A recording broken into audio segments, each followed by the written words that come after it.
ಅವನ ಸೀರಿಯಲ್. ಪುಷ್ಪ ಹತ್ತಿರ ಸತ್ಯ ಹೇಳಲು ಒದ್ದಾಡುತ್ತಿದ್ದಾನೆ ಆಕಾಶ್. ಗೊಂದಲದಿಂದ ಹೊರಬರಲು ಇನ್ನೊಂದು ಪ್ರಯತ್ನ.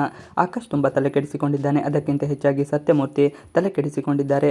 ನಿಮಗ್ಯಾರಿಗೂ ಇಷ್ಟೊಂದು ಕಳವಳ ಆಗ್ತಾನೆ ಇಲ್ವಾ? ಆಕಾಶ್ ಫ್ರೆಂಡ್ ಬಂದು ಈ ರೀತಿ ಮಾತನಾಡಿ ಹೋದ ಮೇಲೂ ನೀವು ಇಷ್ಟೊಂದು ನೆಮ್ಮದಿಯಿಂದ ಇರಲು ಹೇಗೆ ಸಾಧ್ಯ ಎಂದು ಅವನು ಕೇಳುತ್ತಾನೆ. ಆಗ ಎಲ್ಲರೂ ಸುಮ್ಮನಾಗುತ್ತಾರೆ. ಅಜ್ಜಿ ಉತ್ತರ ನೀಡುತ್ತಾರೆ, ಯಾರು ಏನೇ ಅಂದರೂ ಕೂಡ ನಮ್ಮ ಆಕಾಶ್ ಹೇಗೆ ಅಂತ ಎಲ್ಲರಿಗೂ ಗೊತ್ತು. ಸುಮ್ಮನೆ ಆತಂಕ ಪಡೋದು ಬೇಡ. ಅವನು ತನ್ನ ಸ್ನೇಹಿತರಿಗೆ ಸಹಾಯ ಮಾಡ್ತಿದ್ದಾನೆ ಅಷ್ಟೇ. ಯಾರು ತಮ್ಮ ತಲೆ ಕೆಡಿಸಿಕೊಳ್ಳದೆ ನೆಮ್ಮದಿ ಕೆಡಿಸಿಕೊಳ್ಳದೆ ಹೋಗಿ ಮಲಗಿ ಎಂದು ಸುಧಾಮೂರ್ತಿ ಹೇಳುತ್ತಾರೆ. ಆಗ ಎಲ್ಲರೂ ಅದಕ್ಕೆ ಒಪ್ಪಿಗೆ ಸೂಚಿಸಿ ಮಲಗಲು ಹೋಗುತ್ತಾರೆ. ಆದರೆ ಸತ್ಯಮೂರ್ತಿ ಅವನು ಬಂದು ತಲೆಯಲ್ಲಿ ಹುಳ ಬಿಟ್ಟು ಹೋದರೂ ಸಹ ನಾವು ಹೇಗೆ ನೆಮ್ಮದಿಯಿಂದ ಮಲಗುವುದು? ಎಲ್ಲರಿಗೂ ನಿದ್ರೆ ಬರುತ್ತಾ ಅಥವಾ ನನಗೆ ಹೆಚ್ಚು ತಲೆಬಿಸಿ ಆಗುತ್ತಾ ಅಂತ ಅವರವರಿಗೆ ಪ್ರಶ್ನೆ ಮಾಡಿಕೊಂಡು ಯೋಚನೆ ಮಾಡುತ್ತಿರುತ್ತಾರೆ. ನಂತರ ಆಕಾಶ್ ತನ್ನ ಕೋಣೆಗೆ ಹೋಗಿ ಯೋಚನೆ ಮಾಡಿಕೊಳ್ಳುತ್ತಾನೆ. ಯೋಚನೆ ಮಾಡುತ್ತಾ ತಿಂದಿತ್ತ ಓಡಾಡುತ್ತಾನೆ. ನಾನು ಮೋಸ ಮಾಡ್ತಾ ಇದ್ದೀನಾ? ಸತ್ಯ ಮುಚ್ಚಿ ಇಡಬಾರ್ದಾಗಿತ್ತ ಅಂತೆಲ್ಲ ಯೋಚನೆ ಮಾಡ್ತಾ ಇದ್ದರೆ ಏನು ಮಾಡಬೇಕು ಎಂದು ಅವನಿಗೆ ತೋಚುವುದಿಲ್ಲ. ಹೀಗಿರುವಾಗ ನನ್ನ ಸ್ನೇಹಿತನಿಗೆ ಸಹಾಯ ಮಾಡ್ತಾ ಇದ್ದೀನಿ ಅಂತ ಮಾತ್ರ ಹೇಳಿದ್ದೇನೆ, ಪೂರ್ತಿ ಸತ್ಯ ಹೇಳಿಲ್ಲ ಎಂದು ಹೇಳಿಕೊಳ್ಳುತ್ತಾನೆ.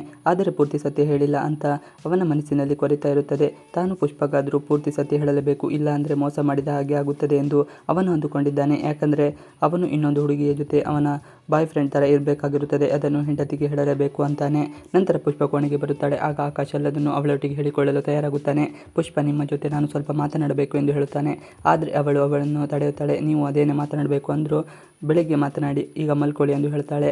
ಮನಸ್ಸು ಹಗುರಾಗಿದ್ದರೆ ಮಾತ್ರ ನೆಮ್ಮದಿಯ ನಿದ್ರೆ ಮಾಡೋಕ್ಕೆ ಸಾಧ್ಯ. ಆದರೆ ಮನಸ್ಸಿಗೆ ನೆಮ್ಮದಿ ಇಲ್ಲ ಅಂದರೆ ನಿದ್ರೆ ಎಲ್ಲಿಂದ ಬರುತ್ತದೆ ಹೇಳಿ ಅಂತಾನೆ. ಹಾಗೆಲ್ಲ ಏನೂ ಇಲ್ಲ, ನೀವು ಏನು ತೊಂದರೆ ಮಾಡಿಲ್ಲ, ನ್ಯಾಯಯುತವಾಗಿ ಜೀವನ ಮಾಡ್ತಾ ಇದ್ದೀರಾ ಎಂದು ಹೇಳ್ತಾಳೆ. ಬೃಂದಾವನ ಕಲರ್ಸ್ ಕನ್ನಡ ವಾಹಿನಿಯಲ್ಲಿ ಪ್ರಸಾರವಾಗುತ್ತಿರುವ ಧಾರಾವಾಹಿಯಾಗಿದ್ದು, ಇದರಲ್ಲಿ ಒಂದು ಕೂಡು ಕುಟುಂಬದ ಕಥೆ ಇದೆ. ಒಂದು ಮನೆತನದಲ್ಲಿ ಒಟ್ಟು 37 ಜನ ವಾಸ ಮಾಡುತ್ತಾರೆ. ಆ ಕುಟುಂಬದಲ್ಲಿ ಹೊಸದಾಗಿ ಸೇರಿಕೊಂಡವಳು ಆ ಮನೆ ಮೊಮ್ಮಗ ಆಕಾಶ್ನ ಪತಿ ಪುಷ್ಪ. ಅವಳು ಮನೆಯನ್ನು ಹೇಗೆ ನಿಭಾಯಿಸಿಕೊಂಡು ಹೋಗುತ್ತಾಳೆ ಅನ್ನೋದು ಈ ಒಂದು ಮುಖ್ಯ ಕಥೆಯಾಗಿದೆ ಈ ಧಾರಾವಾಹಿ ಇಂದಿನ ಸಂಚಿಕೆ. ಇವಿಷ್ಟು ಇವತ್ತಿನ ವಿಡಿಯೋ. ಈ ವಿಡಿಯೋ ಇಷ್ಟ ಆದರೆ ಪ್ಲೀಸ್ ಲೈಕ್ ಶೇರ್ ಸಬ್ಸ್ಕ್ರೈಬ್ ಮಾಡಿ. ನೀವು ನಮ್ಮ ಯೂಟ್ಯೂಬ್ ಚಾನಲ್ಗೆ ಸಬ್ಸ್ಕ್ರೈಬ್ ಆಗಿಲ್ಲ ಅಂದರೆ ಬೇಗ ಸಬ್ಸ್ಕ್ರೈಬ್ ಮಾಡ್ಕೊಳ್ಳಿ. ನಾವು ಹಾಕುವಂತೆಲ್ಲ ವಿಡಿಯೋಗಳು ನೋಟಿಫಿಕೇಶನ್ ಮುಖಾಂತರ ದೊರೆಯುತ್ತದೆ. Thanks for watching video. Please like share subscribe our channel for more videos.